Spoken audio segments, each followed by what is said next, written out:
What is going on, everybody? Happy Tuesday, NBA Hardwood show. Got as usual, man going in here. DC is out, though. CDome is in. First time doing a show with you, CDome. Very excited for it. Always love tuning into the Friday shows with you guys. So, nice 7-game slate. Usually on Tuesdays, we're looking at like 3 games, 4 games. Who talked about it a little yesterday. All week, it looks like it'll be pretty spread out with a good slate. So, perfect sweet spot, 7 games. Excited to dive into it. CDome, got to throw it to you first, though. Nice doing a show with you. Excited for it. Got a pretty good slate today. Looks like Miami's a spot a lot of people will be going to. What's going on? How's your day going, man?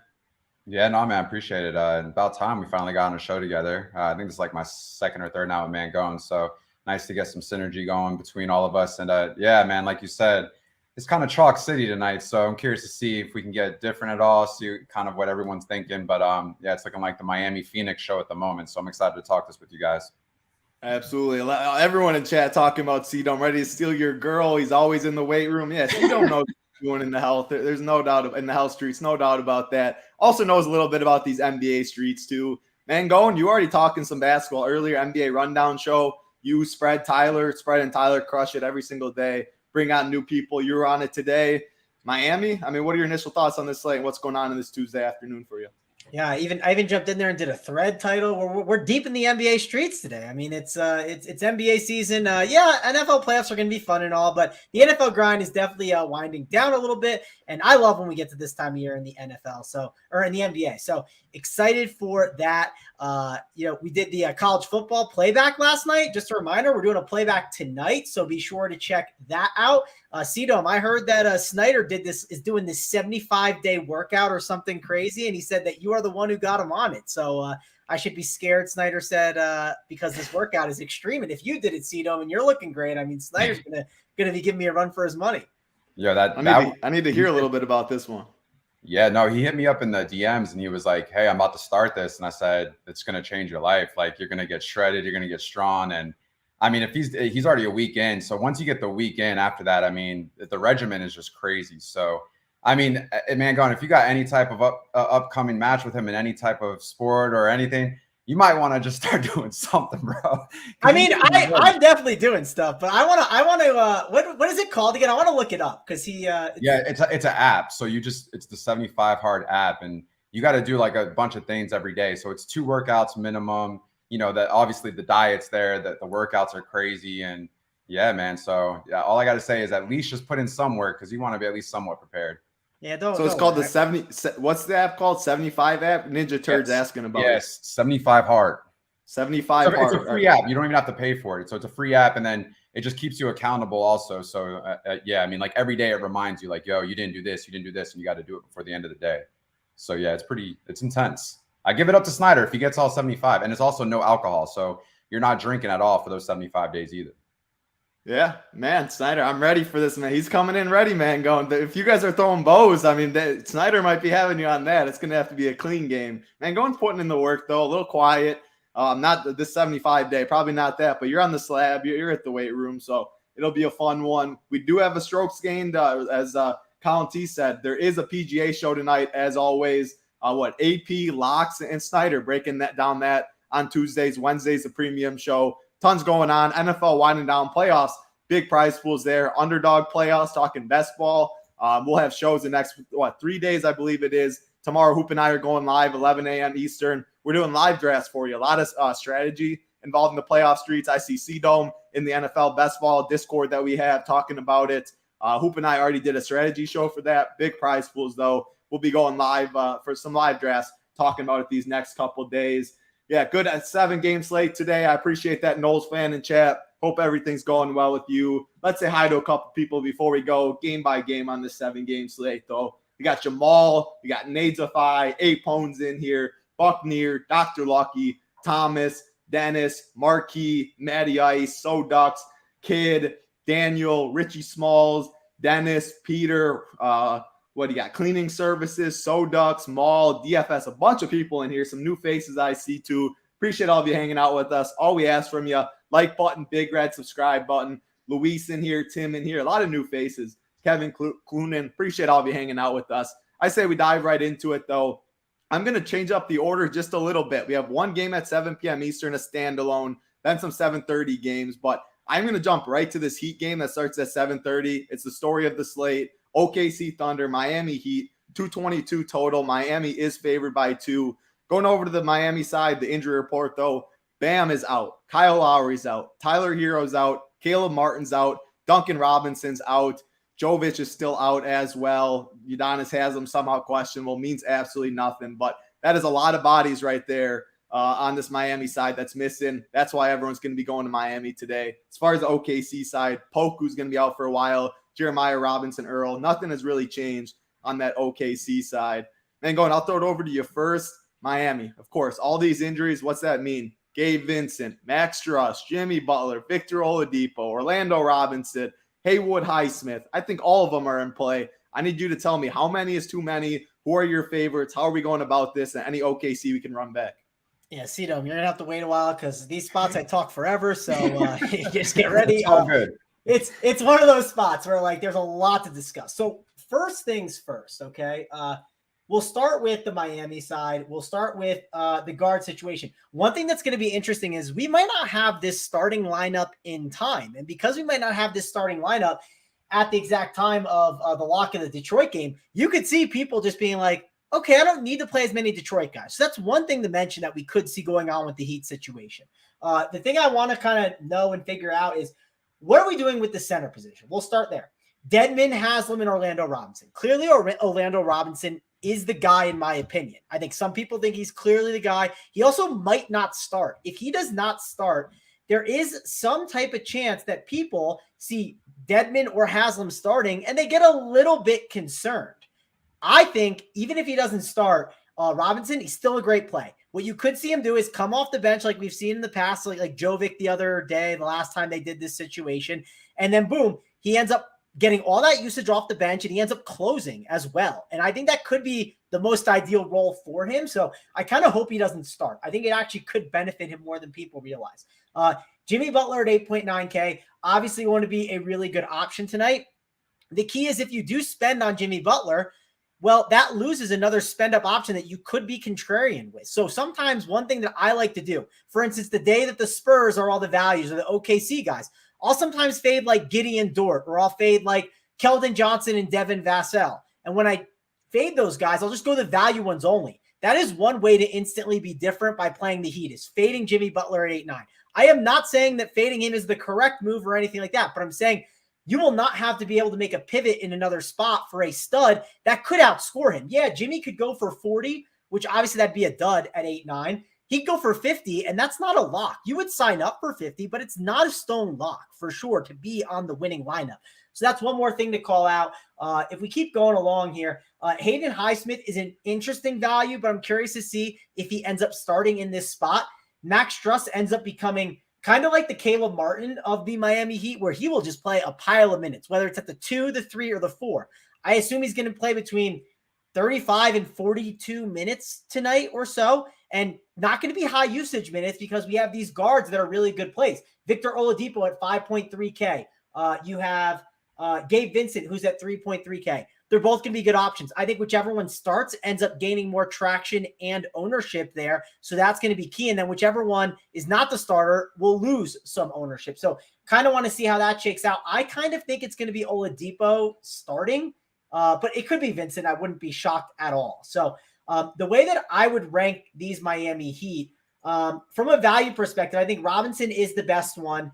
I'd probably follow it up by Vincent as the next best one, or whichever one's starting, I guess, would probably be the one. Oladipo, we always get worried about his minutes, but the minutes have been better. If you look, his last 5 games, 35, 30, 32, 34, 27. Not exactly worried about Oladipo's minutes. It is a nice revenge game, too, for him, so I think he is in the conversation for sure. So I would lean whichever one ends up being the starter. Then it'd be Jimmy Butler up top, mainly because I think Jimmy's a great play, but that loses some other pivots up top where you can get contrarian with on this slate. And sometimes those are really, really, really big difference makers. So yeah, let's keep this thing moving along. Let's talk about the OKC side of the ball. Shai Gilgeous-Alexander, he's 10.3K. Obviously one of those guys that I don't think anyone's going to because they're going to Damian Lillard, Luka. Like there's other options that people are looking to play. So I think that SGA is a contrarian option that you can spend up for here in this spot. And then on the like front court side, I just don't think anyone is sticking out as a really appealing option. You could make a case that whichever one starts between like Williams, well, all the 3 Williams, who knows, Baisley could pop in there. I did hear like the coach talk about the other day that at some point he's going to get back in there and he's just going to be ready to go. But they just mix and match these front court guys where just got to wait and see what the starting lineup is going to be. Yeah, good breakdown there. Someone in chat saying Gabe Vincent isn't even playing tonight, James Smith. I mean, I'm seeing that he's playing. Yeah, I was just checking my phone. I don't see anything yet, so I don't know. Yeah, I mean, right. We're all seeing that he's in. Yeah, Spencer's saying solid fake news. Yeah, I mean, he's in. James Smith. They got 9 bodies right now. James, if you're gonna pound in there with like saying like the news, like you better be damn right, man. Like I mean, yeah, I had to check my phone. I was like, he had me checking everywhere too. I was scrambling. I was like, this changes the whole slate. But no, Gabe Vincent's in. They have 9 bodies, and one of them is Udonis Haslem, who I mean he could be out. He pretty much is out even if he's in. So pretty much 8 bodies that they got. Man, going just last question to you before I go to CDome. How many is too many? People are gonna ask you. So actually, that's the really interesting debate because I think Phoenix, like, I mean, it's going to be a Phoenix and Heat night, right? I think 4 Heat is like a little too much because like what ends up happening is if you play 4 Heat, then if you end up going Washington, which I think Washington is like one of those like almost locks in the slate. Like it's not a lock, but he's going to be on a lot of teams no matter what you do. What's going to end up happening is if you play another Heat option, 4 + 2 = 6, and then we have 8 roster spots. So there's only 2 spots to be different. And are you going to be different with Luka and like all these other options? It's just very hard to get different at that point for me. So my current number, I would say, is probably limiting the Heat to about 3. And then that way it gives you the ability to grab some Suns options because listen, if Torrey Craig and Shamet sit, they are down to 8 bodies too. And we do not have that news. And there could be good plays even if they have 10 bodies here. So that's a really key thing to think about. And let's say you decide to not play any Suns, right? Then you could go 5 Heat, right? If you could load up on the Heat and go 5 and not play any Suns. So it's not exactly like which team, like, hey, max of this or max of that. There are 2 teams, and if you play 6 of them combined, you only have 2 roster spots to be different. So for me, it's like a combined of 5 roster spots between those options as the max. That way I have 3 different spots to be different, and maybe it could even be lower. It could be going maybe 2 Heat and like 2 Suns. That way I'm being different in 4 other roster spots. And I'm also just different being underweight as well, where I can grab like the top 2 studs that I think are the chalkiest ones if I think they're just the best option. So there's a lot of different nuances with it.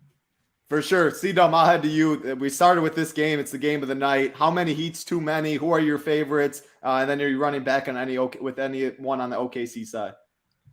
Yeah, I mean, I feel like we've been in this situation before with this team earlier this season and asking the same question, like how many was too many? And then you have 4, you were totally fine, especially if you have the right combination. I think it's easy to just take out Dedmon out of the equation.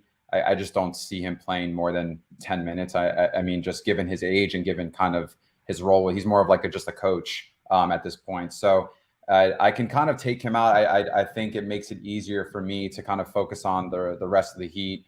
The Jimmy Butler, fade is interesting. Like Mangone brought out. I mean, if he has a typical game like he did last game, with the way he shot, and he's power forward. So it's not like, you're, really risking much because I think there's other areas we could attack at the power forward position. But I mean, 41 points like last game or 38, 44, 24. I know that a lot of usage will run through him essentially, but let's just say, he doesn't even get 50, which is like his projection tonight. I mean, 55, 60% projected ownership. That's a huge situation when it comes to fading. And, if he's a bust, which if he gets 37 to 40 points, I mean, that just doesn't pay off his price tag. So I actually do like that.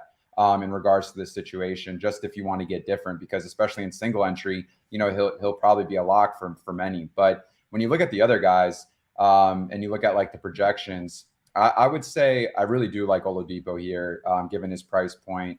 Strus, I don't mind either. They're both dual eligible, so you can fit them in a lot of different combinations. And believe it or not, those 2 are getting the least amount of ownership amongst these 5 or 6 Heat guys that we're mainly focused on. So I don't mind them and maybe being a little bit overexposed to them, given that. And also too, like when you look at Orlando Robinson, obviously he's in a great spot. We've seen kind of a ceiling type game from him when he does have minutes and he's on the floor. So the upside is there. but you can also save half the ownership if you go with Jock Landale later tonight. If that holds true, if he starts and he plays, kind of what we're anticipating for him to play minutes wise in his projection, he projects better than Orlando Robinson, and he's also, half amount less owned. So, you could actually essentially pivot to other chalk later tonight that could benefit you as far as just, having a little bit of leverage. And, the Phoenix guys actually project a lot better than some of these Miami guys. And I'm talking about the Gabe Vincents, the Hardwood Smiths, Orlando Robinson. So just one thing that's kind of taken into consideration. But, on the contrary, if you're playing, I like to do 20 max. So like 20 max in the 15, 20 max in the $4, whatever it is. I always run 20 lineups. So, I'm going to have pieces here. And how much I have, I don't know. Does the Phoenix lineup come out beforehand? We'll see. But if Gabe Vincent, obviously something changes, that's also to take something into consideration. So I think I'm going to really focus heavily on Oladipo, Strus. I think what I'll do is I'll swap out Orlando Robinson and Landau, since they're basically the same price in lineups, and just kind of see, if I can get different there as well and just plug and play. But then the Jimmy Butler thing, I'll have some, but I think I don't mind being under tonight in regards to his ownership. And given that he is basically, 9K, and his projection, I think if he just so happens to get to 43 fantasy points, that's a big W, because you can find other areas and maybe get different for other studs that could potentially go off. Yeah, good breakdown there. Anything on OKC side, or is that just a fade? If so, for me, I will say, like, if SGA was under 10K, I think I would like it a little bit more. These two did play each other. Now, obviously, that changes because of who's on the floor tonight, but it was a very competitive game. But I will say, I think not much ownership is going to the OKC side, but I just don't see anywhere that really benefits me from a GBP perspective. But if you want to give SGA or Giddey a shot, they don't really show up on optimal lineups, but they don't have the worst projection. I would say I would take Giddey over SGA in that as far as point per dollar, but OKC is just not appealing to me tonight.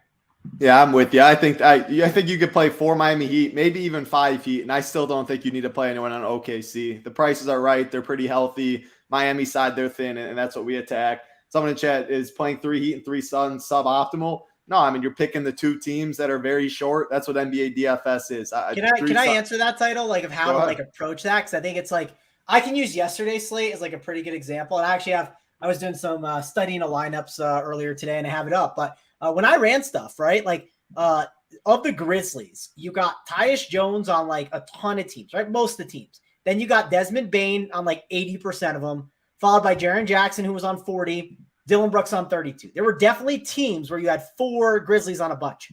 You know what would have instantly made you like unique right away? And if we also include some of the Spurs, right? Josh Richardson was a very chalky option that people put into it in their lineups as well. If you look at Desmond Bane, let's say you played the Grizzlies yesterday, you played 3 Grizzlies and faded Desmond Bane. That alone made you different. So maybe find the one Miami Heat option that you think is really fragile. Like one of my bigger hits this year was it was like a shorter slate, and it was clearly you had to play Sixers and you had to play Orlando Magic. And it was really hard to get away from, and it was like a really short slate, like 3 or 4 games. And what I ended up doing was I said, I'm going to fade one of them. And it was Daniel House. It was the only one I faded. A lot of the teams were going 4 Sixers and then either 2 Magic or 3 Magic. And I went 3 and 3. So that's a way that you can make it different by finding one guy that's a really big fade that's going to be like 50% owned. Yesterday, it was clearly you could have done it with Desmond Bane. You got to decide, is it Butler at his expensive price tag where you can get a different stud? Is it maybe an Orlando Robinson? Maybe you say that there's other center options that can break the slate instead. Maybe it's a Struss or an Oladipo, and there's better guard options. Those are just things to look at and try to flip the build. So, for instance, spending up at guard today, everyone's going to spend for Luka. He is going to be the clear raw points guy. But if you spend at guard and don't play Luka with those Miami guys, you're instantly going to be different in that way. I'm not saying that's the way to do it, but you have to find that way to make one slight pivot on these slates. You can't just go in there and put the projections in, run 150 lineups and hope to make money. It's just not going to work. You need to kind of put your own mix on it.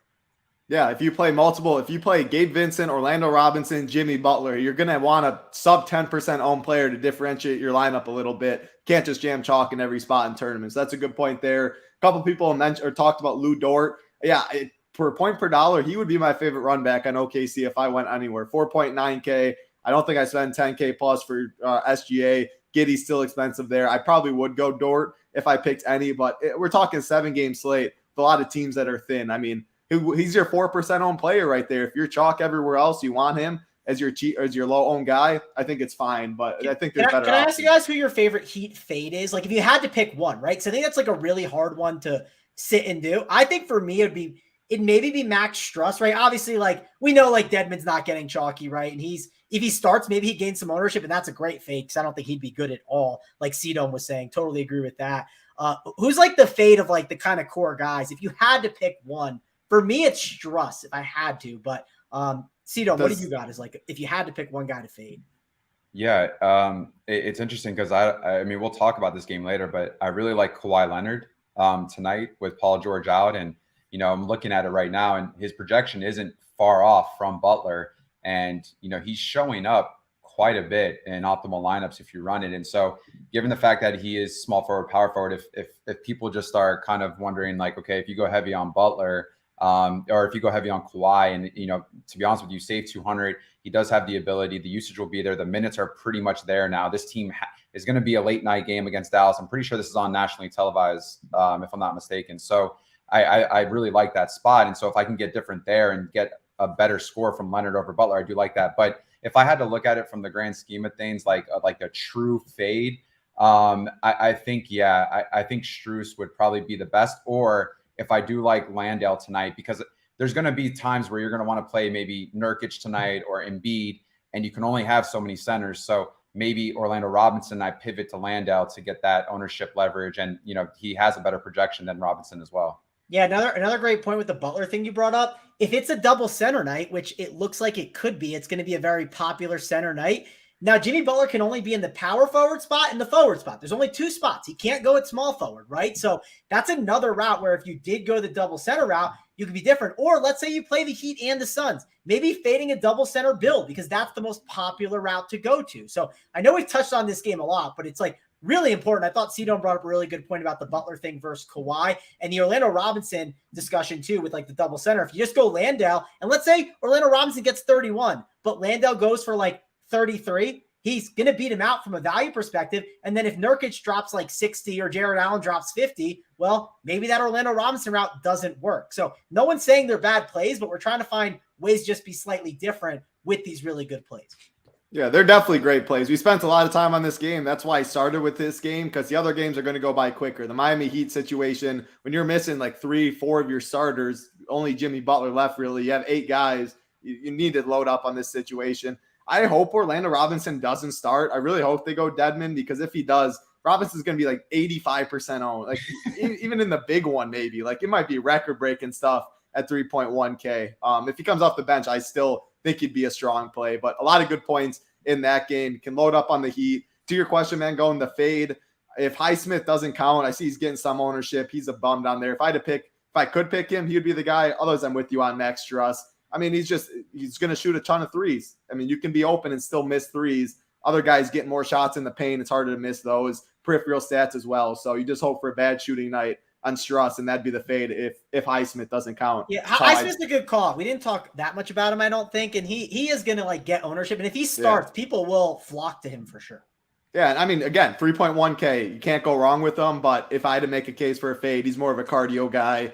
I'll fade a guy like that. But that's a lot of time on that Heat OKC game. Rightfully so, though. 600 watching, almost 200 likes, doing pretty good for us so far. Do us a favor, like button, big red subscribe button. Let's go for 325 today. A little higher 300, a little less than 350. 325 should be a good sweet spot on this slate. Like button, subscribe button. We appreciate it. Now let's go back. That game was at 7:30. Let's go back to the only game that starts at 7 p.m. Eastern. The Detroit Pistons, Philadelphia 76ers. 225 total. Philly is favored by 13.5. On the Philly side, Joel Embiid is questionable. Saw people still talking about that in chat. We will get this news before lock with it being the first game. Obviously, very big news on this slate. As far as the Detroit side, Jalen Duren out. Bojan Bogdanovic out. Cade's out for the year. Marvin Bagley still out. So Bojan and Jalen Duren out on that side. CDome, I'll start with you in this one. Obviously, Embiid news. If he's in, what does that do for you? If he's out, Harden's now a little more expensive at 10.4. Tobias 6.8. There's Maxey. We've seen these guys crush with Embiid out. What would you do if he was out? What would you do if he's in? And talk about the Detroit side. I see people mentioning Isaiah Stewart, Beef Stew. Like, talk about if Embiid's in, are you not going to play him? Worried about foul trouble, the matchup? If he's out, does he get a boost on the other side? We talk about that sometimes. I think it goes overlooked. Lots to talk about if-then scenarios with Embiid. CDome, break it down for us. Yeah, we can start with Isaiah Stewart. I think that's probably one of the biggest things you worry about. Last time out against this team, he had 5 fouls, struggled to stay on the floor. Could definitely see that happening once again. Because, I mean, when you look at the depth of Detroit tonight, they're loaded, at the guard position. But when it comes to the front court, you're looking at a couple situations here because Stewart seems like the only true big man available. I mean, Duran's out, Bagley's out. So, I mean, does Nerlens Noel? Big Nerlens has to be the backup 5, you'd think. So I was going to say, like, it's interesting because, like, is there value here with them just really not having much depth? If he gets in foul trouble, it really leaves probably like Isaiah Livers, which he's questionable. Don't know if he plays, but if he's out as well, then it really just leaves maybe Knox and it leaves freaking Noel. So Noel's 3K. I know that sounds, egregious to say his name and maybe potentially play him, but what if he does get 20, 25 minutes? And I mean, he just potentially, just keeps up with maybe the Orlando Robinsons and Landells. That's just interesting. But outside of that, if Embiid plays, I think he just smashes here. One of the highest ceilings on the slate between him and Luka. The ownership is there a little bit, right? He's projected right now between, I'm looking at 15, 17%. But when you run like a bunch of optimals, from what I'm seeing, he shows up quite a bit. So for me, that just kind of tells me, okay, like, how can I get in a situation tonight where I want to play one chalk center potentially, and I'll play Embiid as well. If that fits the roster construction and it looks like an optimal lineup, I'm going to go ahead and roll with that. But if he's out, Harden's kind of been interesting this year. It's hard to kind of gauge like the true Harden. Like, does he come out and have that 60-70 burger, or does he come out and he struggles from the free throw line? He's not making threes. The assists are there, but it's just not there completely. And, he ends up getting 35, 45 fantasy points, which at 10-4, that price tag's not paying off. So if Embiid is out though, yeah, the usage changes a little bit. I think Tyrese Maxey gets a little bit more greedy like he does. He takes a few more shots. He's 7,200, but I got to say that projection just isn't in alignment currently, with that price tag. So does that change with Embiid off the floor? Yeah, probably. But I think I'm just going to have to say no to that. But going back to the Detroit side, Killian Hayes is garnering ownership, 5,700. He's been someone now that people are starting to get on. But I got to be honest with you, Tyrese Maxey's defense is pretty solid. I don't know exactly tonight what that looks like. He had 23 points, shot 6 of 15 last time against Philadelphia. Almost 20% ownership right now. So, from what I'm seeing. So I think that's something that I could stay away from. Tobias, obviously 6,800, but the projection is just not there for me. There's just a lot of guys here where it's not in alignment with what I like to do in regards to cost savings, projection on a point per dollar, and no one really shows up from an optimal standpoint. But I will point out one more guy before I let Mangone take over is I don't know how to say his name, bro. Like Hamidou Diallo or whatever. Diallo. Yeah. Diallo. Hamidou Diallo. Yep. The only reason why is because, if they do need some depth, like he can play like the 3 or 4, like on occasion. And I just will say, like, if people are getting in foul trouble, they don't have bodies. He can play, 20, 24 minutes. There's been some moments here where he's had, 4 out of the last 5 games. He's had 2 games over 30 points. 27 minutes last game, shot 9 shots. But I mean, if that double-digit shot is there and he's rebounding the ball and he's making points at 3,500 at shooting guard, small forward, it's another value play just to take in consideration. I'm only saying that because there is ownership going to him. And when you do run the optimizer, he does populate sometimes. So maybe just something to take in consideration in the player pool if you're running multiple lineups. Yeah, good breakdown there. Like the things that like Hamidou Diallo 3.5 and Embiid's ownership, like some of the ownership I think is a little high in this game. Like Joel Embiid, I'm seeing like 20% like you are too. Man, I would be surprised if he got to 20%. A, the center position's loaded. B, it's the first game of the slate. People like backloading a little bit. And I mean, everyone's going to go Luka, I think. I think Embiid's a very good spend if he does play. Mangone, I'll go to you though. If he's out, are you going to Harden, Tobias, Maxey? If he's in, can you get Embiid? Is Philly a fade? Talk about this Detroit side too. Yeah, we'll start with Hamidou Diallo. I think that was a good call by Randone with him. He's guard and forward eligible, so he can slide into a lot of different roster spots. That's why it kind of hits the optimizer a bit. Do think he's in play and he's a good fantasy producer. The big thing to discuss, though, is like Embiid, obviously, if he's out, right, that's going to shift ownership on James Harden a little bit more. So that's one thing to call out. It'll kind of take a little bit away from Luka, a little from Butler too, for sure. So I think that's one thing to note. And it'll get hard to build out your guards, right? Because you just have you're going to be loaded up with options to go there. So I think that's going to be big news. Also, if Joel Embiid happened to sit this game, I could see the Sixers. Obviously, if Paul Reed starts, everyone's going to want to go to Paul Reed. He'll be a really good option. Joel Embiid is likely to play, so I don't have to talk about what I was going to mention. But so with Joel Embiid likely playing, I assume we're going to have to talk about now the Stewart situation. So I like Isaiah Stewart as a producer. Think he's good. But the big worry is what is going to happen foul-wise with him? Because the dude can sometimes get into foul trouble early, and I could see that happening with Embiid. So that's one of the concerns. But the minutes are there. If you told me that, Stewart's going to play like 30 to 35 minutes tonight, I would probably be very interested in him. But you could obviously have that fear that Nerlens Noel could maybe slide in there and play a bunch at center because he has to, because of the foul trouble situation. It is a Nerlens Noel revenge game for the people out there who like that. The problem with Nerlens Noel is, do you want to play him in a matchup against Embiid and some of these other options when you have all these other centers that we like more? That's the big concern to have there. The nice thing about Stewart is if you do decide to play him, he's power forward eligible. That's where I would play him. I would not put him in that center spot. I'd make sure he's only in that power forward spot for my builds. Killian Hayes and Jaden Ivey, we could touch on them real quick. The thing that's at least nice about them is they have a massive ceiling, right? If one of them gets going, which you could see Maxey, kind of locking one of them down, and then the other one just, chucked up the ball. And it could be that just Killian Hayes has the ball most of the game and the Sixers are cruising by 10. And they're like, Killian, you can do whatever you want. You're an empty bucket. We don't really care. We're beating you.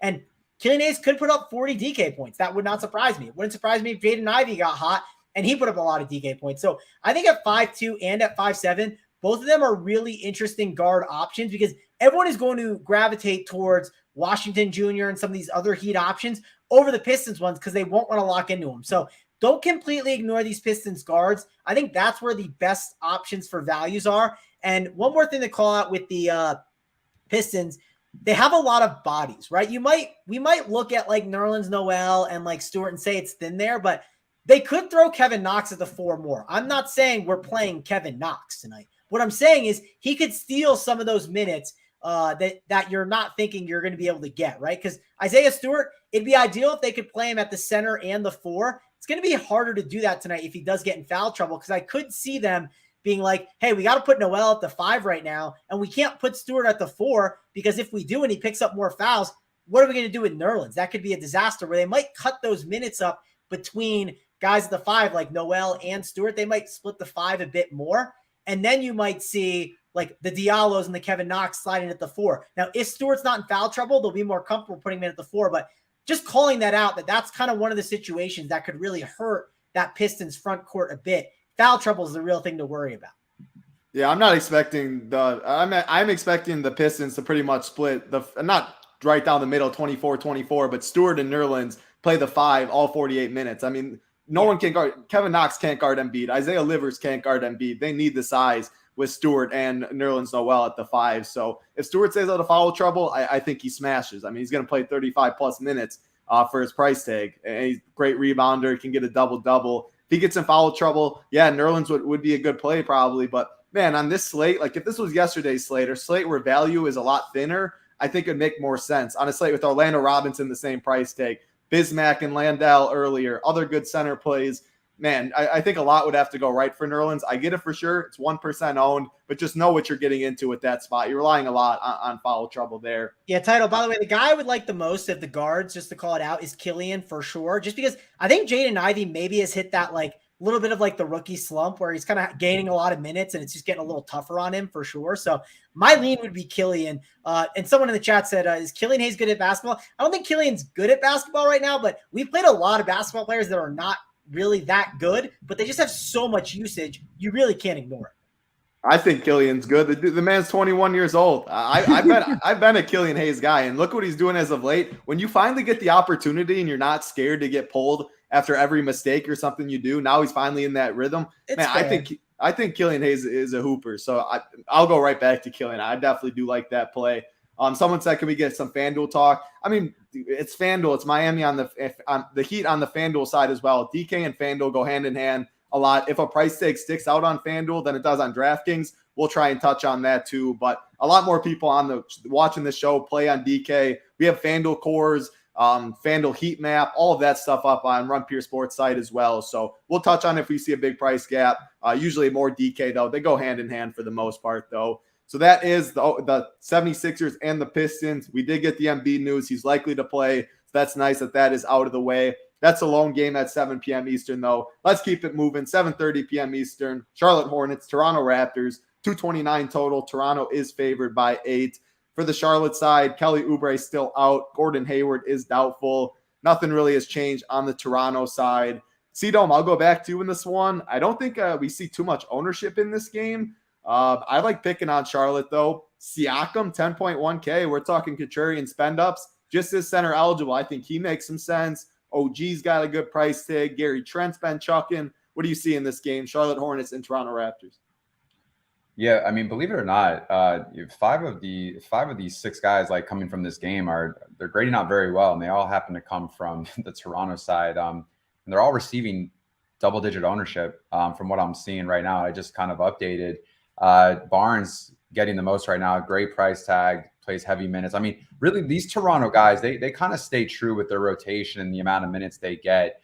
So I don't mind them when it comes to a GBP perspective. And this should be kind of a little bit of an up-paced game. I'm just wondering, like, can really Charlotte keep it competitive?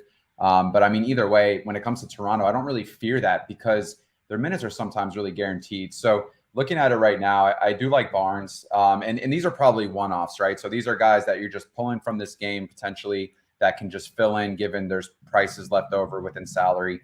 But I mean, Barnes, I think Siakam would probably be the only one that I would have to really consider. 10.1K, but there's, the projection's not there. Believe it or not, when I look, Butler, has a better projection than him and he's cheaper. You're saving 1,000 there, but then also Kawhi is like just behind him. So it's just, and it's the center position. So that's where kind of the value is for many of us. If we're looking to play one of those guys, either Robinson or Landau, and then, if you're also wanting to play Nurkic or Allen, which we'll get into. But so I think I would probably shy away from Siakam.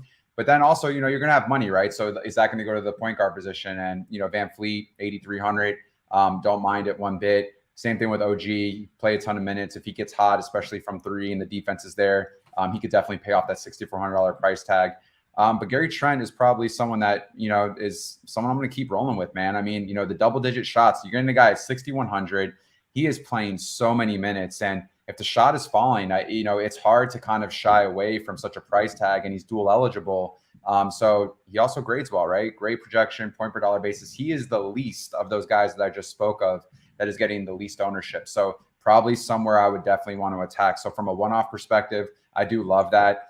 For me, Gary Trent is kind of like my Buddy Hield type of play where, he's in that high 5K, low 6K price range. He's going to take a ton of shots. You just got to hope they fall. And, I will say the defense has been there, man. If you look at what Trent has been doing, at least 2 steals in every single game, 6 out of his last 7 games. And, if you're playing FanDuel, because someone want to talk about FanDuel, that's another place where, you can definitely consider him.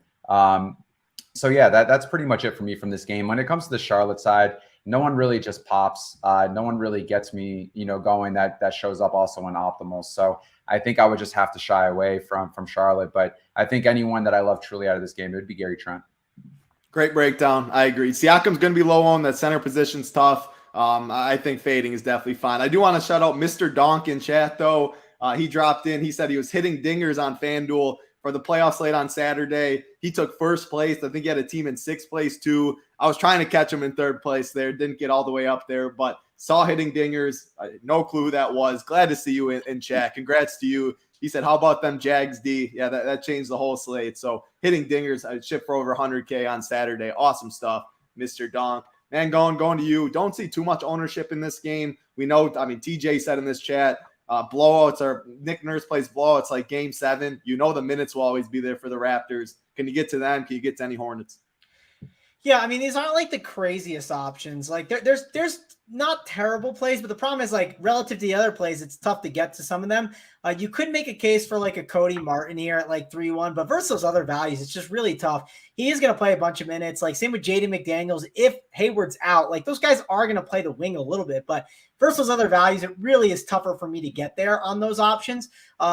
If we keep going down, like Terry Rozier at 6'9" is probably like the one guy that I could see myself maybe getting to, just because he has the ceiling to get to like 50 DraftKings points. And the Raptors, the way they play defense, they box and one. And when you're going to think about box and oneing, isn't LaMelo Ball a candidate to probably get that? Like right when he touches the ball, double him instantly and just let Terry Rozier chuck, right? I mean, Terry Rozier can be just a GPP play that ends up putting up 50 tonight, that at that price tag, that's a really nice ceiling. So don't want to completely ignore Terry Rozier. He's the main guy on the Charlotte side that I'm considering in tournaments.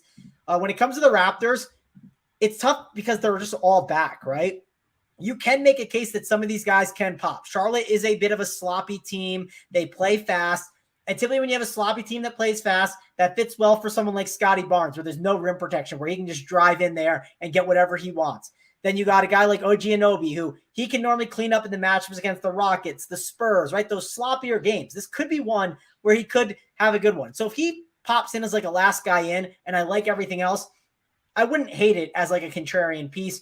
And then as a spend up, Pascal Siakam could be an intriguing one. But when you do look at the game logs, he has not had a lot of success against Charlotte. So that has been one frustrating thing about him, but he could easily pop off here. I just think there's better ways that I'm going to spend up today. And I don't think I'm going to get the Siakam as much. I'm definitely going to like let the optimizer kind of tell me what to do with him. I'm not going to just X him out. He's someone that if I land on him, great, I could see it happening, but not prioritizing him like some other stud options. So that's kind of an overall takeaway on this game. It's solid, but there's definitely better spots that you could look at. Last question before we go to the next one. Fly Eagles, do we like Mark Williams instead of Plumlee? Mangone, he's 3'7", just center eligible. I mean, it feels like a tough slate to do it, but what are your thoughts? Yeah, wrong slate to do it, in my opinion. We've so many good values in other spots. If you want to go for it and he's won you money, sure. But I do not recommend it. Not my opinion. My opinion is don't play him. Look at these other better value plays. It doesn't make a lot of sense here on this slate. Yeah, the minutes are capped. He's going to play 20 minutes pretty much max. You need an absolute ceiling performance to get there. I mean, they play Plumlee when they're getting blown out. Like, it makes no sense. Like, so it's just, I know you want to make it happen, but it's the wrong slate. We'll have opportunities to play Mark Williams this season. I promise you. Yep, agree. Let's keep it rolling. That's the first 3 games on the slate. It's over 700 watching, 270 likes. I set it way too low at 325. Let's make a push. Let's try and get over 400 today. We'll get you the plays today at 325, though. Let's keep it rolling. That game was at 7:30 p.m. Eastern. So 2 games at 7:30, 1 at 7. Then we have an hour and a half window to 9 p.m. Eastern where we get the Cleveland Cavaliers, the Utah Jazz, 226.5 total. Cleveland is favored by 2.5. On the nothing has changed for Cleveland on the injury report. As far as Utah, Colin Sexton's still out. Kelly Olynyk is also out. CDome, I'll go back to you in this one. This feels like a game nobody is going to. Feels like pretty much everyone's X button, X button, X button. Lauri Markkanen's been playing good ball. Evan Mobley, Jared Allen, Darius Garland. Any of those stick out to you? I mean, Cleveland's like the slowest paced team in the league. However, though, Utah is, top 10. This could be a pace up spot here for Cleveland. I will say, though, when you look at it from just like a macro perspective, I don't really see anything popping besides maybe Evan Mobley. But, for me, it also comes into consideration like, okay, 6,300, but his projection's very well for his price tag. So when I run the optimizer, he does show up, and these are things I have to take in consideration. So I also, too, like big men really eat up against Utah. And for me, like, Olynyk's out now too. So I just look at Mobley and Allen and I think, okay, well, I can't play both, but I can maybe play one or the other. They're basically the same price tag, basically have the same projection. Allen seems more of like a leverage spot because the ownership just isn't there. But I do like Mobley just probably a little bit better here matchup wise. So I'll probably go back and forth. I don't mind having shares of either one. And then Donovan Mitchell, it just doesn't work for me. Almost 10K, but the projection, I'm just not seeing this. And then from the Utah side, nothing's really populating whatsoever. No ownership's going to the Utah side whatsoever either. So I think it's just like a shy away type of spot. It is projected to be a competitive game. I mean, a 2.5-point spread currently favoring Cleveland, but just from like their overall view, it's kind of like Mangone just mentioned with his thoughts on the last game. Like there's just other areas that you want to attack. And I just don't think outside of maybe Mobley and Allen that I really want to attack, anything else. So Markkanen's almost 10K. It's just, his projection is just, not basically 4X that. So I'm just kind of staying away. There's really not much I have to say on this game, believe it or not. Yeah, 7 games on the slate. If you cross one off, I think this is probably the one to do it. Coach brought up a good point in chat. Look at people want FanDuel. DraftKings, Lauri Markkanen's 9.7K. FanDuel, he's only 8.2K. $1,500 difference there. Markkanen at 8.2 is definitely a good price on FanDuel. You brought up Mobley and Jarrett Allen. If I had to pick one, I would just say Mobley, just because you can play him at power forward, whereas center, he's power forward and center. Allen's just center, but I don't. If you Jared Allen, I wouldn't say no. I don't think it's a bad play by any means. Mangone, break down this game for us. Yeah, Title. I was gonna counter with if there was a game, maybe it's not this one, but it might be the game. Actually, there's a lot of good games on this slate and like pieces to grab in different spots. Game for what?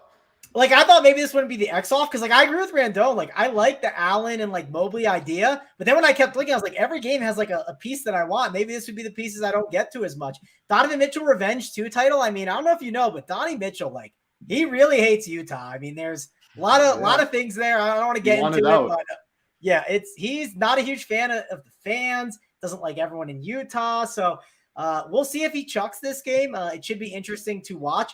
Also, I am very curious what on earth the Utah Jazz are going to do because they feel a bit shorthanded.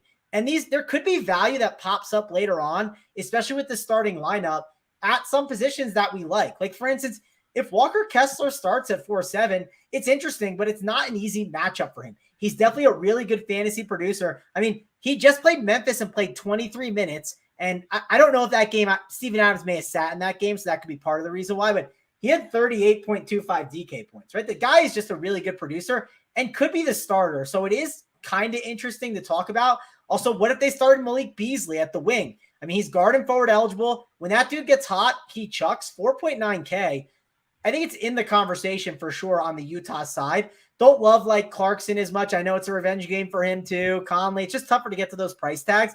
It's really maybe Beasley or Kessler, depending on who the starter could be to consider. And on the Cleveland side, you could spend it for Donovan Mitchell as a contrarian if you're into the revenge stuff, contrarian option. And then Jared Allen and Mobley clearly have good matchups that make them interesting. But again, there's better spots on these slates, which is going to suppress their ownership and make them intriguing options here.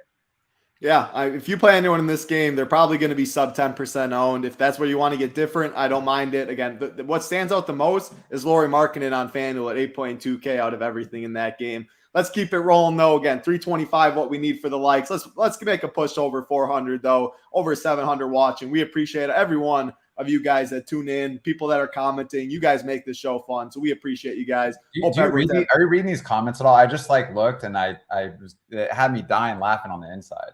Yeah, I've read plenty of them. I see people, a lot of people CDome. If you want to scroll all the way up to the top, a lot of people are then talking about your workout, the stealing the ladies, a lot of CDome talks above. But yeah, the YouTube chat always is very fun, keeps me entertained, makes this show very fun. I just saw a hog reference. I mean, yeah, that's what I was referring to, man. I like out of nowhere, I'm just like, where did they come up with this stuff? Hey, we love all the people in here that make this place fun. But let's keep it rolling. Again, like, subscribe. It's all we ask for. 3 games left. Orlando Magic, Portland Trailblazers, 228.5 total. Portland is favored by 8. On the Orlando side, they're now healthy. Bol is now going to be back today too. So back to full strength for them. As far as the Portland side, Justice Winslow still out. So nothing really changed there. I mean, maybe I'll say Orlando's the easiest fade on the slate. Man, now that they're healthy, I think the prices are right. I don't have any interest there. Maybe you guys can tell me someone. As far as Portland, I think it's pretty easy. I think Nurkic is a great play. You guys keep mentioning him. I think Dame at 9.5K makes a lot of sense. And Anthony Simons, he's treated me very well this year. He's going to chalk 6.5K. Those are the 3 that I think make some sense. Mangone, what do you see in this one? Yeah, I agree. Orlando side is like the biggest fade, right? Just no chance I'm playing anyone from Orlando today. Enjoy playing them. Damian Lillard at 9.5 is the interesting one because he is popping a ton on teams. And one of my concerns with Dame, and maybe this is maybe it's a bad take and it's in my head, but I prefer Dame in games where he's needed, right? Like in games where he needs the chuck to keep them in the game.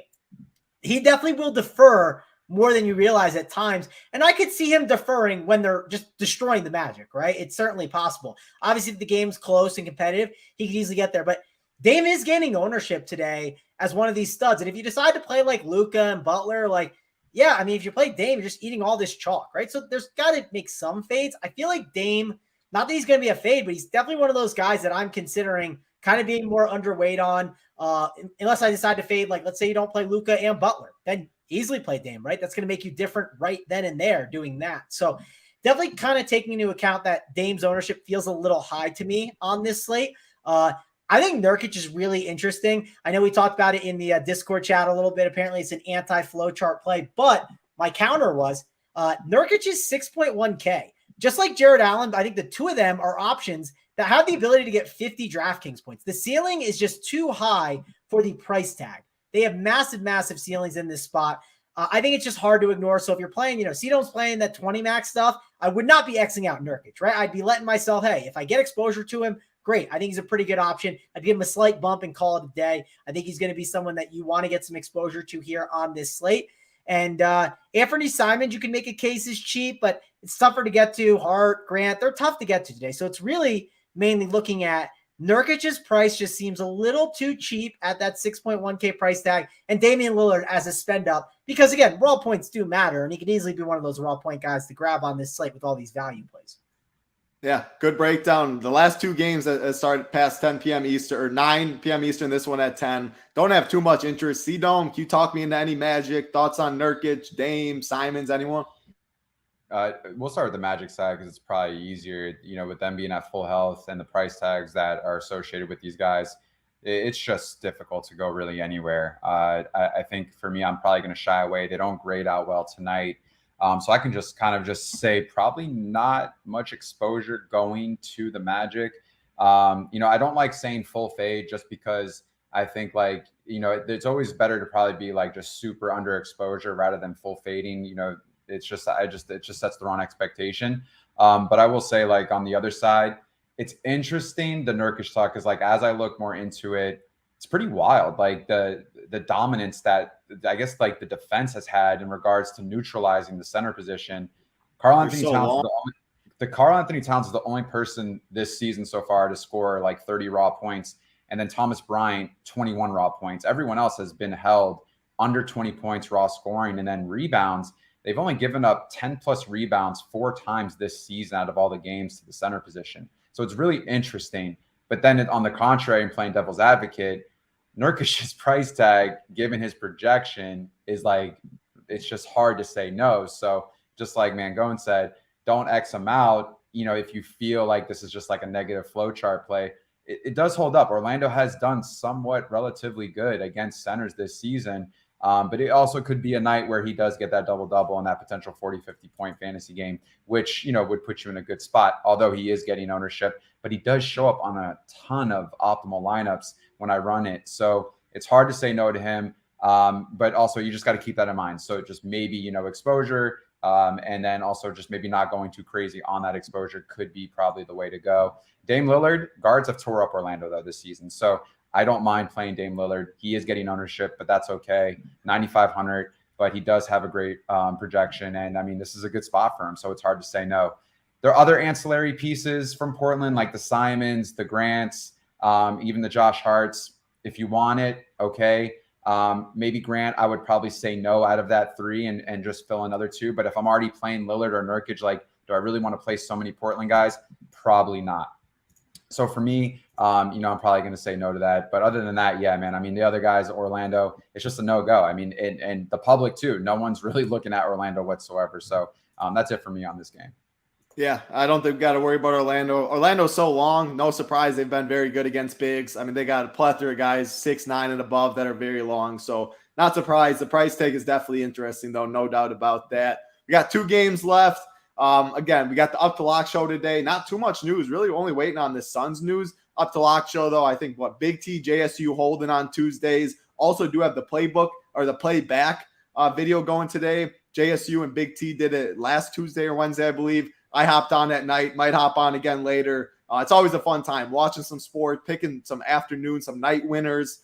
Good time with the guys. Mangone and Dunkel did it yesterday as well. I don't know. You think you can find the link in the media alerts in the Discord? Twitter, we tweeted out as well. It's a fun time. Yeah, title. It's the same link. So it's like Watch Party - Run Pure Sports. So be sure to check that. You'll see it in the media alerts. Yeah, it should be in there for sure. Also, I did want to mention, JSU told me to mention this. He does the shows here at Run Pure Sports in the schedule. He wanted me to mention there's a hockey show that we have, and it's going to be Tuesdays, Thursdays, and Saturdays going forward. So if you're in the NHL, dive in. It's already up on the stream. Obviously, wait for this to be over if you want to, but obviously there's up to lock and tons of stuff, but they'll probably be doing it mainly at 3 p.m. So be sure to get in on that. Nice NHL winners from our team over here. There you go. Keep adding more sports. Obviously, we have the playbook, court plays, Discord, all that, talking NHL. Matty Ice and Nadesify do a great job. But now we're bringing a show on this channel, 3 p.m. Eastern, Tuesday, Thursday, Saturdays. So check that out. Let's keep it rolling, though. You guys are going to get the likes at 325. If you haven't hit it, about 750 watching. We do appreciate it. We'll get you the plays of the day, though. Next game on the slate, 2 games left. Phoenix Suns, Golden State Warriors, 230.5 total. Golden State is favored by 12. Going to the Phoenix side, we talked about the Miami situation. It was very thin. Phoenix has 10 bodies right now. They're without Chris Paul, Devin Booker, DeAndre Ayton, Cameron Payne, and they also have Torrey Craig and Landry Shamet questionable. I mean, man, this game's at 10 p.m. Eastern. I don't expect this to get this news, at least when the first couple lock. But 10 guys, and Torrey Craig and Landry Shamet play big roles on this team. Could have 8 guys right here. Mangone, I'll start with you. CDome's brought up Jock Landale. Bismack is right there, too. I expect them to split the 48 minutes at center. Maybe Bismack starts, maybe Jock. I'm thinking it's Bismack. We've seen him start more with Ayton out. But talk about those two as plays. How do you compare him to Orlando Robinsons of the world? Talk about the guards. What does Shamet, Torrey Craig news do? And Steph's back for the Warriors. Someone asked, is he going to have a minutes limit? He's missed about a little under a month, so I don't think he's coming back and playing 35-plus minutes. Makes the Warrior side tough to get to. Break down this one for us. Yeah, I'm struggling to get to many Warriors. I think Warriors are a great cross-off on this slate. The Phoenix side is the key, right? Because if Craig sits and if we have Shamet sitting, that's obviously really big. Obviously, if those guys play too, they're not going to get any ownership really, at least I don't think so, because no one's really thinking about them today. They're going to be just written off. So I think that they're obviously really interesting options. If you do have those guys out, right, and we're looking at some of them, I think Washington Jr. is already like one of the best plays on the slate. So you have to like him. I do want to talk about Landale because I think Biyombo could start similar to this Heat situation. And who could be a better play? Landale, just because he is a really good producer. Makes sense to bring him off the bench, and then he could easily close for them. It just makes a lot of sense. So also Landale, I don't know if you guys know this, but 8 months ago, the dude was working in a Costco night shifts, right? This dude does not want to go back to working at Costco the night shifts, right? So this man's going to be out here grinding and trying to put up all the stats he can and all the film. So I think Landale's a really good player. I played him a bunch this year. I like him a lot. I think he's a really good option. You can get at really low ownership just because we have Orlando Robinson early and all these other options, and people are writing him off. So I really think Landale's a great play. Like Washington, really awesome option. If Shamet plays, you have to like him and whoever else I mentioned. Torrey Craig, they'd both be really interesting options at their price tag. And the other key thing to mention is with this values on Phoenix, the Bridges is 6.2K. If Shamet sits, who's only 5K, and Torrey Craig sits at 4.5, Washington Jr. is the second most expensive guy here, and they're playing the Warriors, right? There's just a lot of really good value here to work with, where it makes it really easy if you do backload with value plays. It makes it easy to mix and match these guys on your team. So overall, really like the Phoenix Suns. My rankings would be probably putting Landale at I'd put Washington number 1, Landale number 2, probably Bridges 3, but I just don't feel like spending my salary that much on him today. That's the one thing I'm kind of struggling with a bit. And then if for some reason between Shamet and Craig, if one of them ends up playing, it'd probably be Shamet as the guy to go to. And Damian Lee should be mentioned in a revenge game, I think at 3.4K. He definitely could chuck it up a bit and come off the bench and be a really low-owned play, but not someone I'm prioritizing in my lineups by any means. More of like a 150 kind of guy. Yeah, so no Warriors. Got to talk about these Suns, obviously. That's how Mango see it. That's how I see it. CDome, you brought up Jock Landale getting a call. Hopefully that didn't go out. You talked about Jock Landale. Do you like him over Biz? Even if Biz does start, would you still think Jock over him? People mentioned Saric. He starts at the 4. He's cheap. How does he compare to those guys, to the Heat? Break down this game for us. Yeah, I think like if you're comparing Bismack with Landau, I mean, Landau is just like a more of a scorer, right? Bismack's more of like a defender, like let me rebound, let me just try to like really, hold my height and just really kind of defend the rim. But Landau, I mean, he shoots threes too. So, he has the ability to, he has just so much more upside, and it's probably more beneficial if Landau does come off the bench. Because I think what happens when they're losing too, right? What are you gonna do? Bring Bismack Biyombo when to shoot threes? You go with the trailing script, and Landale just chucks, right? It makes so much sense. Yeah, no, I think Landau all day. Even if you look at like the type of run he was getting earlier in the season, I mean, he has the ability to get you 25, 29 fantasy points. I mean, at 3.2K, it's kind of like a no-brainer. And if people are talking about FanDuel, look at the price discrepancy between Orlando Robinson and Landau on there. Like Landau's like 3.9K, I think, if I'm not mistaken, and Robinson's in the 5K range. So it's just a very interesting type of dynamic. I would hope that Bismack starts. It would also kind of get people away from Landau even more. And I think Landau is probably kind of the more upside guy between him and Robinson if you had to pick the two. What's interesting about just this game and the Miami game is both Miami and Phoenix are both playing the top 1 and 2 teams in pace respectively. So I think there's just going to be a lot of opportunity, a lot of shots. Typically, when you play a higher pace, there's more shots. There's more opportunities for rebounds. So this is kind of just a unique situation with both of these, and they both have different value plays. So I think Landau is just in a better spot. He's more of a scorer. I'm going to continue to stay with that kind of narrative with Landau tonight. Washington, I mean, his price tag at 4,200 for the amount of usage and the time that he'll have with the ball in his hands. It's just kind of hard to say no to that. And it's also a good spot. I mean, guards have done very well against Golden State, even though I think this is a smash spot for Golden State, especially at home. I think Curry, it might potentially play tonight. I don't mind this whatsoever. So these guys definitely stick out the best. Shamet as well, like I get it, but he is like at 5K. And so I just don't know how many Phoenix guys I want. And I'm trying to figure out tonight, like how many I can have from both the Heat and Phoenix, but still have just like a true optimal lineup.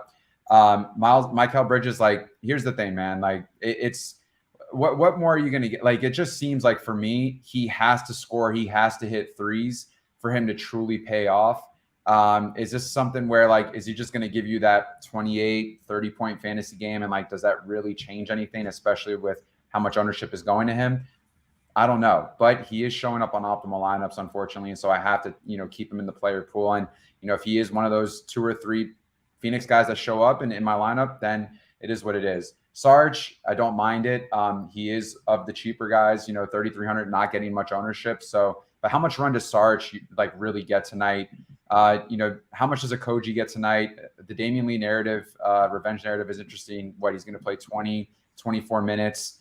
But I just don't know if Damian Lee has as much upside as like the other guys we already spoke about. So it kind of gets a little bit more thin when you get deeper into this kind of Phoenix situation. And other than that, as far as the Golden State side, there's really nothing. Like, even when you look at it from a macro perspective, none of these guys are getting ownership. The only one that's getting ownership is Draymond Green, and he's projected to get 1%. So it seems like everyone's just staying away from the Golden State side. I don't mind that whatsoever.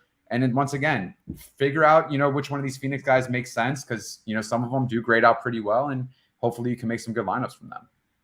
Yeah, Drew said Torrey Craig was in starters jersey at shoot around, and then Shamet went through shoot around vet bets said. So planning on those two playing, I mean, you have to have some sort of plan with those. We're not getting this news before a lot of these games lock. Still, Phoenix is a good play regardless. If those guys are out, Dwayne Washington would even get a bigger bump.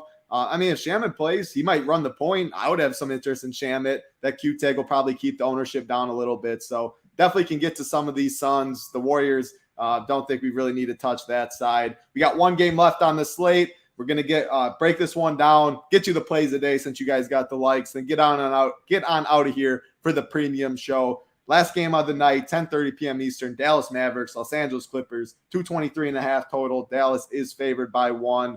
On the Dallas side, Dorian Finney-Smith is out. Maxi Kleber still out. As far as the Clippers, Paul George is out. Luke Kennard is out. Obviously, there's Luka. He's going to be probably the most he's definitely the most popular spend up on the slate. He might be one of the most popular plays on the slate with all this value we have. CDome, I got to start with you, though. You already hinted at Kawhi Leonard with no PG. Talk about him. Talk about Luka. Anything else you like in this one? Yeah, it looks like, the minutes restriction and just like really, limiting, his role on a day-to-day basis has changed now. He's back up into the high 30s, and we kind of seen that consistently now over the last, 6 games. Don't really factor in that Denver game because that was just like an atrocious type of situation. But other than that, he's kind of getting back into true form. I think the biggest thing to note is he's getting also back to the free throw line. Typically, he's a guy that draws fouls. You want him to get to the free throw line, more opportunities for scoring. And I think last night was like the second time on the season where he took, this last game, he took 20 plus shots. I expect that tonight with no Paul George. I think, he has to really move this offense. This is kind of like a rivalry type game too, nationally televised. And this is where you got to ask yourself, could you see Kawhi outscoring Butler tonight and, being a little bit different? Yeah, you save $200, but, it comes down to just like an ownership thing. And if Butler, so many people, especially in single entry, if he's owned so high and just doesn't get there, and then Kawhi comes in the late night hammer and smashes, which I think, this is a good spot for him. And if this is the case, it's hard to say no to a guy that is the offense is going to roll through him, 20 plus shots.